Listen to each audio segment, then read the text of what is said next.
ঘুমন্ত স্বামীর গোপনাঙ্গ কেটে দিলেন স্ত্রী।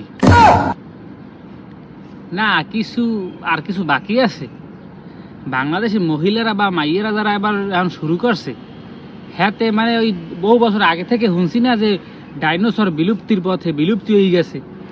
এরম চলতে থাকলে আর 2, 4, 5, 10 বছর পর হুঁকাবে শুনবো যে পুরুষও বিলুপ্তির পথে, বিলুপ্তি হয়ে গেছে অলরেডি। এখন একটা কিছু হইলি এর গোপনাঙ্গ এই কাটে, এর পুরুষাঙ্গ এই কাটে। হ্যাঁ, মহিলারা এটা একটা ট্রেন্ড বানাই ফেলাইছে বাংলাদেশে এখন। মানে তোমাকে ওটা লাগবেও আবার কাটবাও, সবই তোমরা কর, তোমরা করো। তো আমরা আছি কি করতে? কারণ আমরা খালি ঘুরি আর রডে বাড়ি টন্নার দিই, আর ছাড়া আমার কোনো কাম নাই। না দেশে আইন আদালত বিচার আচার থাকতে তোরা সেই বিচার আচারের আওতায় যা, আইন আদালতের আওতায় যা।